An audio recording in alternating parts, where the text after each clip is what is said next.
العباس بن ساریہ قال صلى لنا رسول الله صلى الله عليه وسلم صلاة الصبح ثم أقبل علينا فوعدنا موعدا وجلت منها القلوب وذرفت منها العيون فقلنا يا رسول الله كأنها موعدة المودة فأوصنا قال أوصيكم بتقوى الله والسمع والطاعة وإن أمر عبد حبشي فإنه من يعش منكم فسيرى اختلافا كثيرا فعليكم بسنتي وسنة الخلفاء الراشدين المهديين عضوا عليها بالنواجذ وإياكم ومحدثات الأمور فإن كل بدعة ضلالة. عزیز دوستو اور اسلامی بھائیوں، عباس بن ساریہ رضی اللہ تعالیٰ عنہ کی ایک اہم حدیث ہے. اس کا معنی مفہوم اور اس کے اندر جو حقیقت ہے آپ کے سامنے میں واضح کرنا چاہتا ہوں.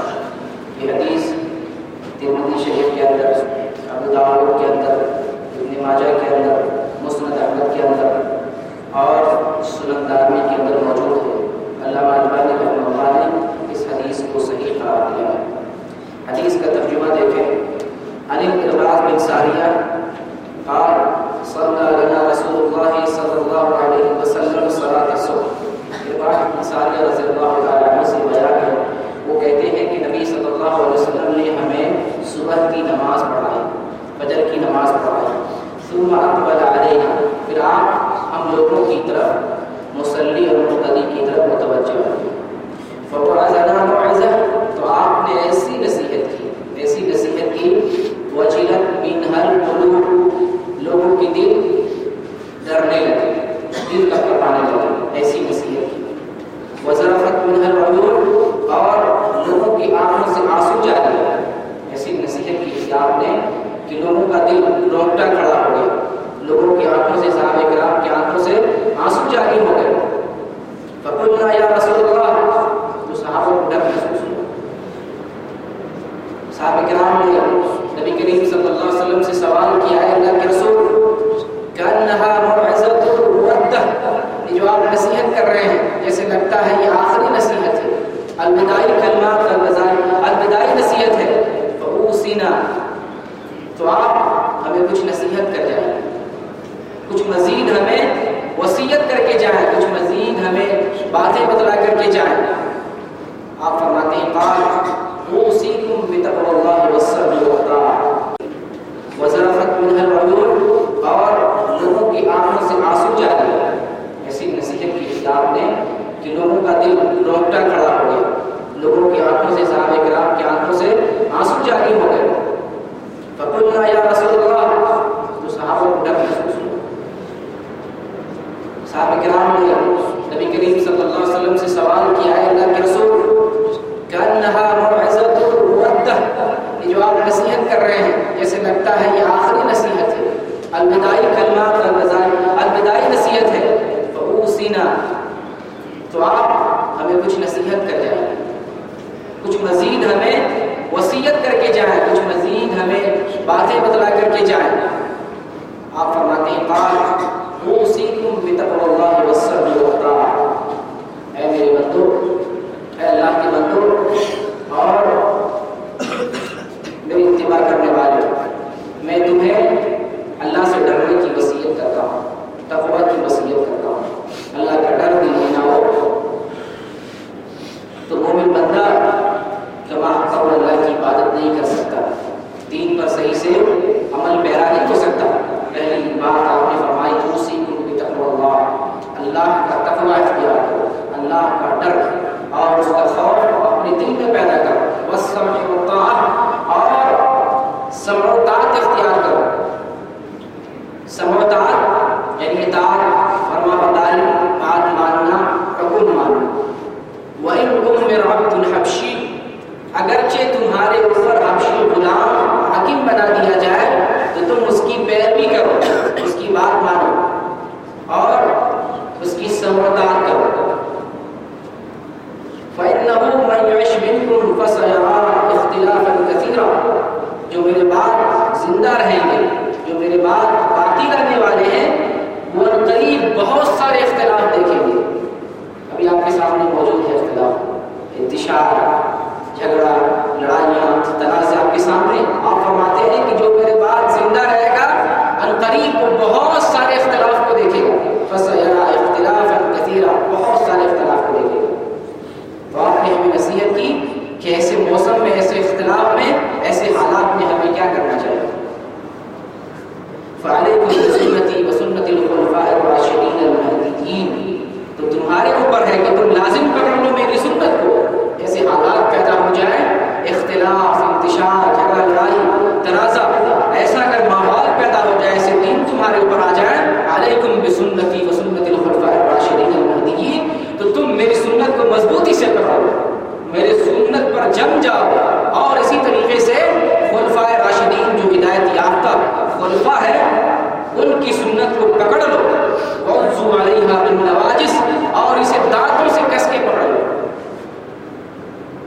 جب آدمی کو بہت مضبوطی سے پکڑنا ہوتا ہے تو دانت سے پکڑتا ہے. یہ اشارہ ہے کہ سنت کو مضبوطی سے تھام لو. اختلاف، انتشار اور ایسے حالات میں تم سنت پر، سنت رسول پر، سنت خلفاء پر جم جاؤ. وَإِيَّاكُمْ وَمُحْدَثَاتِ الْأُمُورِ، اور تم دین میں نئی نئی باتیں جو ایجاد ہوں گی، جو اختلاف اور انتشار ہوگا، یہ جو نئی نئی باتیں دین میں گڑھ کر کے پھیلائی جائیں گی، اس سے باخبر رہنا. وَإِيَّاكُمْ وَمُحْدَثَاتِ الْأُمُورِ، جو دین میں نئی نئی باتیں ایجاد کر دی جائیں گی، اس سے باخبر رہنا. وَإِنَّ كُلَّ بِدْعَةٍ ضَلَالَةٍ، اس لیے کہ ہر بدعت، ہر نئی چیز، ہر گڑھی ہوئی چیز دین کے اندر ضلالت اور گمراہی. یہ حدیث آپ کے سامنے ہے، یہ حدیث صحیح حدیث ہے. آج اسی حدیث کی روشنی میں ہم دیکھتے ہیں کہ ماحول ہو بہو ایسے ہی ہے. اختلاف، انتشار، لڑائیاں، فتنے، فساد لوگوں میں عام ہیں. ایسے حالات میں ہمیں نبی کریم صلی اللہ علیہ وسلم کی سنت کو تھامنا. اس حدیث میں 3 باتوں کی وضاحت میں کر دیتا ہوں، پھر اس کے بعد مزید حقیقت کو آپ کے سامنے لائیں گے. اس میں پہلی بات سمجھنے کی ہے، سنت کا لفظ استعمال کیا گیا ہے. علیکم بسنتی وسنت الخلفاء الراشدین المہدیین، تو میری سنت کو تھام لو، پکڑ لو. یہ سنت کیا ہے؟ نبی کریم صلی اللہ علیہ وسلم کے اقوال، افعال، آپ کے اوصاف اور آپ کی تقریرات، یہ ساری چیز سنت کے اندر داخل ہے. ان چیزوں کا نام سنت، یعنی آپ کا کیا ہوا کوئی بھی کام، اور آپ جس پر چل کر کے دکھائے، یا آپ نے کچھ فرما کر کے بتایا آپ نے، اور آپ کی کوئی تقریر ہو. تقریر کہتے ہیں کسی صحابی نے نبی کریم صلی اللہ علیہ وسلم کے زمانے میں آپ کے سامنے کوئی عمل کیا اور آپ اس عمل پر خاموش رہے، وہ بھی سنت ہوگی. کام صحابی نے کیا تھا اور آپ صلی اللہ علیہ وسلم اس پر خاموشی اختیار کی، تو یہ سنت ہو گئی. اگر وہ کام غلط ہوتا تو آپ ایسا نہیں کرنا، جسے تقریر کہتے ہیں. اور آپ کے اوصاف، آپ کی جو صفت ہے، یہ 4 چیزیں سنت کے اندر داخل ہیں. ان چیزوں، جو چیزیں ہم تک، آپ کی یہ چیزیں جو ہم تک آ رہی ہیں، منقول ہو کر کے صحیح سند سے ہمیں اسے اختیار کرنا، یہ سنت ہے. اور اس کے اندر بدعت کا لفظ ہے، خلافت کا لفظ ہے، 2 لفظ اور ہے. خلافت کہتے ہیں جو خلافت، جو حکومت نبوت کے طرز پر قائم کی گئی. یہاں خلافت علی منہج النبوۃ، نبوت کے منہج پر جو خلافت قائم کی گئی ہو، وہ خلافت مقصود. اس کے اندر 4 خلفاء آتے ہیں: حضرت ابوبکر صدیق رضی اللہ عنہ، حضرت عمر فاروق رضی اللہ تعالیٰ عنہ، حضرت عثمان غنی رضی اللہ تعالیٰ عنہ اور حضرت علی رضی اللہ تعالیٰ عنہ. یہ 4 خلفاء اس خلافت کے اندر، اس حدیث کی جو روشنی میں 4 خلفاء آتے ہیں. ایک مزید، ایک دوسری حدیث اس بات کی وضاحت کرتی ہے. وہ حدیث ابو داؤد شریف کے اندر ہے. علامہ البانی نے اسے اپنی کتاب صحیح ابو داؤد کے اندر ذکر کیا ہے. خلافت النبوۃ 30 سنہ، نبوت والی خلافت 30 سال ہوگی. وہ خلافت جو کتاب اللہ اور سنت رسول پر قائم، اپنی منمانی نہیں ہوگی. وہ حکمرانی اور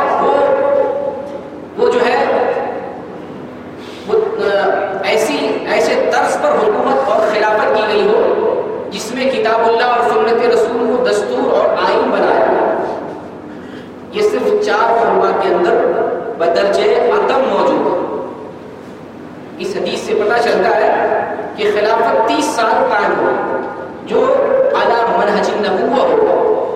حدیث میں اس بات کی بھی صراحت ہے کہ 30 سال یہ خلافت کیسے قائم ہو، وہ تفصیل حدیث کے اندر اس طرح سے ہے۔ حضرت ابو بکر صدیق رضی اللہ عنہ 2 سال، حضرت عمر فاروق رضی اللہ عنہ 10 سال، کتنے ہو گئے؟ 12 سال۔ حضرت عثمان غنی رضی اللہ عنہ 12 سال، ٹوٹل کتنے ہو گئے؟ 24 سال۔ اور حضرت علی رضی اللہ عنہ 6 سال، ٹوٹل کتنے ہو گئے؟ 24 اور 6 30 سال۔ 30 سال خلافت ہو گئی۔ تو اس حدیث کے اندر جو خلافت ہے، اس خلافت کا ذکر ہے، اس کے اندر یہ صرف 4 خلفاء داخل ہیں۔ حدیث کی روشنی میں ہمیں پتہ چل گیا۔ بعد میں جو آنے والے خلیفہ ہوں، بادشاہ ہوں، وہ اس حدیث کے اندر داخل نہیں۔ اس کے اندر ایک تیسرا لفظ ہے، وہ ہے بدعت کا لفظ۔ بدعت کسے کہتے ہیں؟ دین کے اندر کوئی نئی چیز گڑھ لے جو قرآن و سنت میں نہ ہو، جس کی دلیل، جس کا ثبوت اللہ کی کتاب اور نبی کریم صلی اللہ علیہ وسلم کی سنت میں موجود نہ ہو، اسے بدعت کہتے ہیں۔ بدعت کا کیا حکم ہے؟ آپ نے فرمایا وَإِيَّاكُمْ وَمُحْدَثَاتِ الْأُمُورِ، تم دین میں نئی چیزوں سے باخبر رہو، ان سے بچتے رہو، ان سے دور رہو۔ بدعت کا یہ حکم ہے۔ بدعت ضلالت اور گمراہی کا نام ہے، گمراہی جہنم میں لے جانے والی۔ دین میں نئی چیزوں کے ایجاد کرنے سے، یا جو چیز دین میں نئی ایجاد کر لی گئی ہیں، ان چیزوں سے ہمیں بچنا ہے، کیونکہ یہ ساری چیزیں جہنم کی طرف لے جانے والی ہیں۔ اور یہ 3 باتیں اس کے اندر اہم بات۔ اس حدیث کا خلاصہ کیا ہوا؟ اس حدیث کا خلاصہ یہ بنتا ہے کہ نبی صلی اللہ علیہ وسلم نے ہمیں نصیحت میں یہ فرمایا کہ تم اختلاف اگر دیکھو، انتشار پاؤ زمانے میں، جھگڑا لڑائی اور فتنہ فساد دیکھو، تو تم میری سنت کو پکڑ لو، اور جو تمہارے اوپر حاکم بنایا گیا ہے اس کی سمع و اطاعت کرو، اس کی فرمانبرداری اور اطاعت کرو، اختلاف مت کرو۔ اختلاف کرو گے تو پھر حکومت میں انتشار پیدا ہوگا۔ تو تمہارے اوپر اگرچہ حبشی غلام کیوں نہ بادشاہ بنا دیا جائے، تم اس کی بات تسلیم کرو، اور اختلاف کے زمانے میں میری سنت کو پکڑ لو، اس پر جم جاؤ، تھام لو۔ اسی طریقے سے خلفائے اربعہ کی، 4 خلیفہ کی سنت کو پکڑ لو، اور دین کے اندر نئی باتوں کے ایجاد کرنے سے، یا دین میں جن لوگوں نے نئی بات کو ایجاد کر لیا ہے، ان باتوں سے ہمیں بچنا ہے، دور رہنا ہے۔ اس لیے کیا فرماتے ہیں؟ فَإِنَّ كُلَّ بِدْعَةٍ ضَلَالَةٍ، ہر بدعت گمراہی کا نام ہے، ہر بدعت گمراہی۔ اور گمراہی کیا ہے؟ گمراہی جہنم میں لے جانے والی۔ اس لیے ہمیں دین میں نئی چیزوں سے بچنا ہے۔ یہ حدیث کا خلاصہ۔ اب یہاں ایک سوال پیدا ہوتا ہے کہ اس میں 2 سنتوں کا ذکر کیا گیا ہے، علیکم بسنتی و سنت الخلفاء الراشدین المہدیین، کہ تم میری سنت کو پکڑو اور خلفاء راشدین جو ہدایت یافتہ ہیں ان کی سنتوں کو پکڑو۔ اس سے جیسے محسوس ہوتا ہے کہ 2 الگ الگ سنت ہیں۔ عام ذہن میں یہ بات آتی ہے کہ لگتا ہے یہ 2 قسم کی سنت ہے، ایک سنت رسول اللہ ہے، ایک سنت خلفاء ہے۔ یہ سوال ذہن میں پیدا ہوتا ہے، حالانکہ یہ دونوں سنتیں الگ الگ نہیں ہیں، یہ دونوں سنتیں ایک ہی سنت کا نام ہے۔ نبی کریم صلی اللہ علیہ وسلم کی سنت پر ہمیں چلنا ہے۔ خلفاء کا ذکر اس لیے کیا گیا کہ آپ کے بعد یہ جانشین بنے جنہوں نے علی منہج النبوہ خلافت قائم کر کے دکھایا، اور یہ خلفاء راشدین ہدایت یافتہ تھے۔ یہی نہیں، ان کا مقام و رتبہ عشرہ مبشرہ میں سے وہ 10 لوگ جنہیں اللہ کے رسول صلی اللہ علیہ وسلم دنیا ہی میں جنت کی بشارت دے دیے، وہ خوش نصیب صحابہ کرام جنہیں 10 لوگوں کو آپ صلی اللہ علیہ وسلم نے بیک وقت جنت کی بشارت دی، یہ خلفاء اربعہ ان 10 لوگوں میں سے جنہیں دنیا میں جنت کی بشارت دی۔ تو یہ کتنے مبارک ہستی ہو سکتی، کتنی مبارک ہستی ہے۔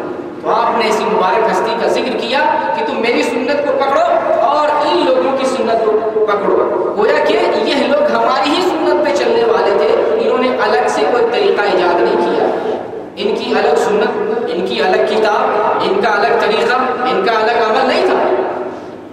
صحابہ کرام زندگی کے ہر مسئلے میں، ہر مسائل میں، ہر بات میں، ہر امر میں نبی کریم صلی اللہ علیہ وسلم کی سنت کو تلاش کرتے۔ سونے کی سنت کیا ہے، جاگنے کی سنت کیا ہے، کھانے کی سنت کیا ہے، پینے کی سنت کیا ہے، اور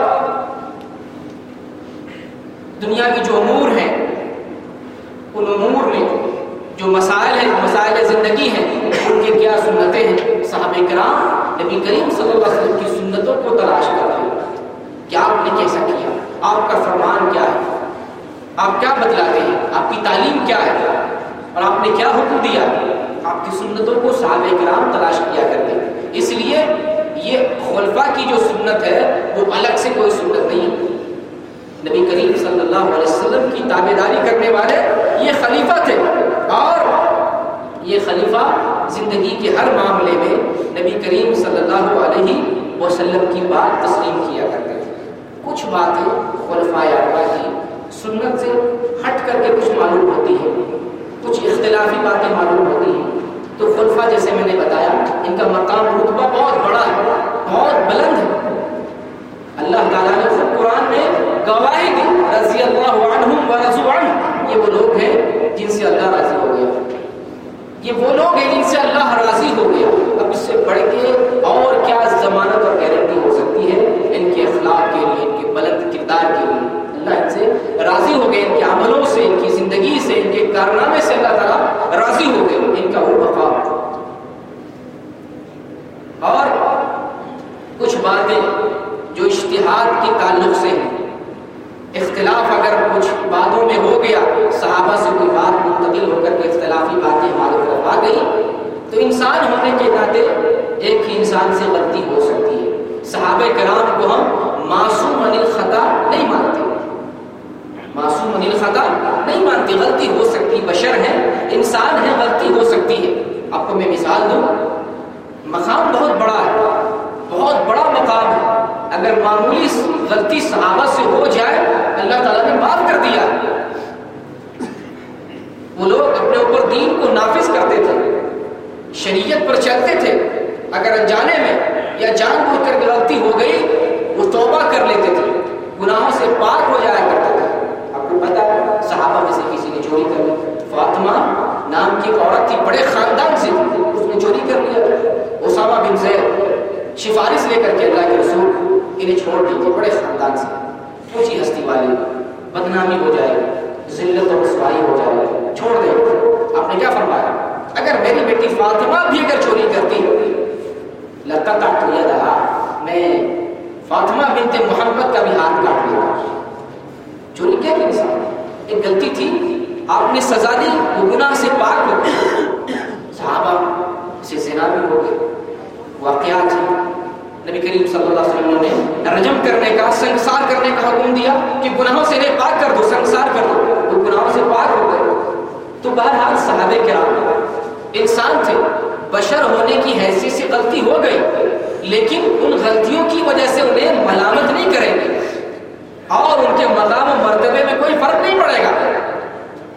بہت پیاری حدیث ہے نبی صلی اللہ علیہ وسلم کی، حضرت عثمان غنی رضی اللہ عنہ کے تعلق سے آپ فرماتے ہیں، یہ ترمذی شریف کی حدیث ہے، ما ضر عثمان ما عمل بعد اليوم، اگر عثمان آج کے بعد جو بھی کرے ان کو کوئی نقصان لائق نہیں، یعنی دین میں اتنا کام کر لیا، اتنی نیکیاں اکٹھی کر لی کہ آج کے بعد کچھ بھی کرے عثمان غنی کو کوئی فرق نہیں۔ اسی سنت کی اتباع کی جائے گی جو رسول اللہ صلی اللہ علیہ وسلم سے ثابت ہے۔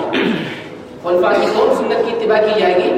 جو نبی صلی اللہ علیہ وسلم سے جو سنت ثابت ہے، بس خلفاء اربعہ چاروں خلیفہ کی اس سنت پر چلا جائے گا۔ اگر چاروں خلیفہ میں سے کوئی بات سنت سے ہٹ کر کے ہو گئی تو اس بات کو چھوڑ دیں گے۔ انسان میں غلطی ہو سکتی ہے، اجتہادی غلطی، سوچنے اور سمجھنے کی غلطی، فہم میں اختلاف ہو سکتا ہے، اس غلطی کو چھوڑ دیں گے۔ باقی سنت رسول اللہ کی سنت کے مطابق جو خلفاء کی سنت ہے ہم اس کو مضبوطی سے تھام اور پکڑ لیں گے۔ یہی بات علامہ صنعانی رحمہ اللہ کہتے ہیں کہ خلفائے راشدین کی سنت سے وہی طریقہ مراد ہے، خلفائے راشدین کی سنت سے وہی طریقہ مراد ہے جو نبی کریم صلی اللہ علیہ وسلم کا طریقہ ہے۔ خلفائے راشدین کا طریقہ الگ سے کوئی طریقہ نہیں، تو صحابہ کرام رضوان اللہ علیہم اجمعین بشمول خلفائے راشدین خلفائے اربع یہ سارے لوگ سنت کی پیروی کرتے تھے، سنت کو تلاش کرتے اور سنت پر چلا کرتے تھے۔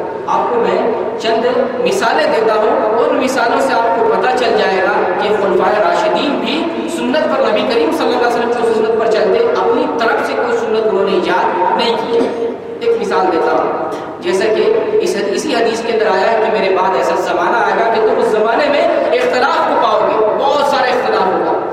نبی کریم صلی اللہ علیہ وسلم کی وفات ہوئی اور اختلاف شروع ہو گئے۔ آپ کی وفات ہی کے وقت ابھی آپ کو دفن کفن بھی نہیں کیا گیا، صحابہ کرام میں آپس میں جھگڑا لڑائی، اختلاف، دین کی باتوں میں، مسائل میں اختلاف ہو گیا۔ آپ کی وفات ہوئی، حضرت عمر فاروق رضی اللہ تعالیٰ، یہ خلیفہ ہے کہ نہیں؟ یہ حدیث کی روشنی میں یہ بھی داخل ہے، خلیفہ ثانی ہے۔ وہ کیا کہتے ہیں؟ بخاری شریف کی حدیث ہے، واللہ ما مات رسول اللہ صلی اللہ علیہ وسلم، کیا قسم کھا کے کہتے ہیں کہ قسم ہے خدا کی نبی صلی اللہ علیہ وسلم وفات نہیں پائے۔ اتنا ایسا یقین ہو گیا تھا آپ صلی اللہ علیہ وسلم پر کہ ان کو یقین نہیں ہو رہا تھا کہ آپ بھی وفات پا جائیں گے۔ اتنی بڑی ہستی، اتنی بلند ہستی وفات پا جائے گی، آپ کو یقین نہیں ہو رہا تھا۔ آپ نے انکار کر دیا، ننگی تلوار لے کر کے مدینہ کی گلیوں میں گھومنے لگے، کیا جو اس بات کا انکار کرے گا میں گردن کاٹ دوں گا۔ دیکھیے کتنا بڑا اختلاف پیدا ہو گیا، ماحول کافی نازک بن گیا۔ تو خلیفہ الاول حضرت ابوبکر صدیق رضی اللہ عنہ ممبر پہ چڑھے، آپ نے لوگوں کو خطاب کیا، واضح و نصیحت کی اور قرآن کی آیت ایک پیش کی۔ قرآن کی آیت پیش کی، غالباً یہ سورہ شورى آیت نمبر 30 کے اندر یہ آیت موجود ہے، انک میت وانہم میتون۔ یہ قرآن کی آیت آپ کر کے دیکھ سکتے ہیں، انک میت، میت کسے کہتے ہیں؟ جو وفات پا جائے اسی کو میت کہتے ہیں، کہ زندہ کو بھی میت کہا جائے؟ نہیں، میت جو وفات پا جائے اس کو میت کہا جائے۔ اور آپ صلی اللہ علیہ وسلم کی وفات کا ذکر اللہ تعالیٰ نے آپ کی وفات سے پہلے قرآن میں کر دیا۔ آپ کی وفات پانے سے پہلے آپ کو مخاطب ہو کر کے کہا، انک میت، اے نبی پیغمبر عالم محمد صلی اللہ علیہ وسلم، آپ وفات پانے والے ہیں، آپ میت ہونے والے ہیں۔ وَإِنَّهُمْ مَيِّتُونَ، اور جو یہ لوگ ہیں آپ کے زمانے میں، آپ کے بعد یہ سب لوگ اس دنیا سے وفات پانے والے، کوئی نہیں بچے گا۔ یہ آیت آپ صلی اللہ علیہ وسلم کی حیات مبارکہ ہی میں اتر گئی تھی۔ جب یہ آیت فرما دیا، آپ نے جو بتلا دیا، بس مینو عن تسلیم کرنا ہے، مینو عن تسلیم کرنا ہے۔ یہ ہے فیصل، صرف نبی صلی اللہ علیہ وسلم تسلیمہ، اور اس پیغمبر کو پورے طور پر تسلیم کر لینا ہے۔ سرکرہ برابر بھی آنا کانی، چون شرا، تعمل، تردد کچھ نہیں، پورے طور پر اس نبی کو ہمیں تسلیم کر لینا، آپ کی طبیعت، آپ کی شریعت کے ہمیں تابع ہو جانا۔ دیکھیے آپ فرماتے ہیں لا یؤمن احدکم حتی یکون ہواہ تبعا لما جئت بہ، وہ مومن نہیں ہو سکتا ہے، وہ ہرگز مومن نہیں ہو سکتا ہے یہاں تک کہ وہ اپنے من کو، اپنی طبیعت کو میری لائی ہوئی شریعت کے موافق نہ بنا دے، اپنے من کو ہماری شریعت کے مطابق چلانا۔ ہم جو لے کر کے آئے، ہمارے اوپر جو قرآن فرامین اور وحی نازل ہوئی ہے، لوگوں کو اپنے من کو ہماری شریعت کے تابع بنا لینا ہے، تبھی وہ مومن ہوگا، ورنہ وہ مومن نہیں ہو سکتا ہے۔ آپ فرماتے کل امتی یدخلون الجنہ الا من ابا، میری تمام امت جنت میں جائے گی، ہر آدمی میری امت کا جنت میں جائے گا، الا من ابا، سوائے ان لوگوں کے جنہوں نے میرا انکار کیا۔ نبی کا انکار جہنم میں جانے والا، نبی کا منکر، نبی کا انکار کرنے والا وہ بلا شبہ جہنم میں جائے گا۔ گویا کہ نبی ہی کی بات مانی جائے گی، نبی ہی کی اطاعت کی جائے گی، نبی ہی کی پیروی کی جائے گی۔ خلاصہ اس حدیث کا کہ تم میری سنت کو پکڑو اور خلفائے راشدین جو ہدایت یافتہ ہیں ان کی سنت کو پکڑو، اس کا مطلب یہ ہوا کہ ہمیں نبی کریم صلی اللہ علیہ وسلم کی سنت کو مضبوطی سے پکڑ لینا ہے۔ اختلاف کے زمانے میں، انتشار کے زمانے میں ہمیں صرف نبی کریم صلی اللہ علیہ وسلم کی سنت پر ہمیں جم جانا ہے اور کہیں نہیں مڑنا ہے، کچھ نہیں دیکھنا ہے۔ اختلاف ہو جائے تو قرآن نے بھی علاج بتایا، یا ایھا الذین آمنوا اطیعوا اللہ واطیعوا الرسول واولی الامر منکم فان تنازعتم فی شیء فردوہ الی اللہ والرسول۔ اے مومنو، اے مسلمانوں، تم اللہ کی اطاعت کرو، رسول اللہ کی اطاعت کرو، اور اپنے اولو الامر کی، حاکم کی اطاعت کرو، جیسے اس حدیث میں بھی آیا حاکم کی اطاعت کرو۔ فَإِن تَنَازَعْتُمْ فِي شَيْءٍ، اگر تمہارے درمیان اختلاف ہو جائے فَرُدُّوهُ إِلَى اللَّهِ وَالرَّسُولِ، تو تم اللہ اور اس کے رسول کی طرف پلٹا دو۔ اگر دین میں اختلاف ہو جائے، کسی معاملے میں کسی مسئلے میں اختلاف ہو جائے، اس اختلاف کو کیسے حل کریں گے؟ ہم دیکھیں گے حضرت ابوبکر رضی اللہ عنہ نے کیا کہا، ہم دیکھیں گے حضرت عمر رضی اللہ عنہ نے کیا کہا، ہم دیکھیں گے حضرت عثمان غنی رضی اللہ عنہ نے کیا کہا، ہم دیکھیں گے حضرت علی رضی اللہ عنہ نے کیا کہا، ہم دیکھیں گے صحابی نے کیا کہا، نہیں، ہم دیکھیں گے نبی صلی اللہ علیہ وسلم نے کیا کہا، ہم دیکھیں گے رسول اللہ صلی اللہ علیہ وسلم نے کیا فرمایا، ہم دیکھیں گے اللہ نے کیا بتلایا، اللہ نے کیا پیغام دیا، تو یہی ہمیں دیکھنا ہے۔ تو یہ جو اختلاف کا زمانہ ہے، انتشار کا زمانہ ہے، لوگ گروہ میں، پارٹی میں، اور لوگ جو ہے فرقوں میں بٹے ہوئے ہیں، ہمیں سنت کی طرف اگر ہم آ جائیں تو ہمیں ان اختلاف سے چھٹکارا مل جائے گا، ہمیں راحت ملے گی۔ اور جو مختلف قسم کے فتوے ہیں، مختلف قسم کے مسائل ہیں، ہمارے یہاں یہ ہے، اس کے یہاں وہ ہے، اس کے یہاں وہ نہیں، ابھی دین بھی سیکھنا سکھانا بہت آسان ہو گیا، ابھی ادھر ادھر فتویٰ، ادھر ادھر جھگڑا لڑائی کچھ نہیں، آپ خود سے تھوڑے شوق، تھوڑے جذبے اور تھوڑی محنت سے دین کو آسانی سے حاصل کر سکتے ہیں۔ دین کی ساری کتابیں، ساری باتیں بھی انٹرنیٹ پہ آ گئی، ہر آدمی نیٹ سے جڑا ہوا، تھوڑی سی علماء کی رہنمائی ضروری ہے، تھوڑی سی علماء کی رہنمائی لے کر آپ دین کو آسانی سے سمجھ سکتے ہیں۔ کوئی فرقہ نہیں، دین میں ایک ہی طریقہ، وہ محمد رسول اللہ صلی اللہ علیہ وسلم کا طریقہ۔ آپ نے فرما دیا تھا میری امت میں 73 فرقے پیدا ہوں گے، سارے کے سارے لوگ جہنم میں جائیں گے، سارے فرقے والے جہنم میں جائیں گے سوائے ایک فرقہ کے۔ صحابہ نے پوچھا کہ وہ کون فرقہ ہے جو جنت میں جانے والا ہے؟ آپ نے فرمایا ما انا علیہ واصحابی، جس طریقے پر میں چل رہا ہوں اور میرے صحابی، میری پیروی کرنے والے صحابہ کرام جس طریقے پر چل رہے ہیں، اس طریقے پر چلنے والا جنت میں جائے گا۔ باقی جو لوگ بزرگ کو مانتے ہیں، بابا کو مانتے ہیں، پیر کو دین میں بنا لیا، کسی کو اپنا الگ سے رہبر بنا لیا، کسی کو الگ سے جو ہے اپنا پیغمبر اور شریعت کا جو ہے انہیں ذمہ داری دے دی اور اپنا مقتدا، پیشوا اور رہبر بنا لیا ہے، وہ لوگ نہیں جائیں گے۔ جو لوگ نبی صلی اللہ علیہ وسلم کو اپنا امام مانتے ہیں، اپنا مقتدا مانتے ہیں، اپنا پیشوا مانتے ہیں، اپنا رہبر مانتے ہیں، اپنا حاکم مانتے ہیں، اپنا قول فیصل مانتے ہیں، وہی لوگ جنت میں جانے والے ہیں۔ باقی آپ کی باتوں سے ہٹ کر دوسرے طریقے پہ چلنے والے لوگ جنت کی مستحق نہیں ہو سکتے ہیں۔ اس حدیث میں پہچان بتائی گئی۔ اللہ تعالیٰ سے دعا ہمیں اختلاف کے زمانے میں سنت کو پکڑنے کی توفیق عطا فرما۔ اے اللہ ہمیں سنت سے محبت کرنے والا بنا۔ اے اللہ تمام صحابہ کرام سے،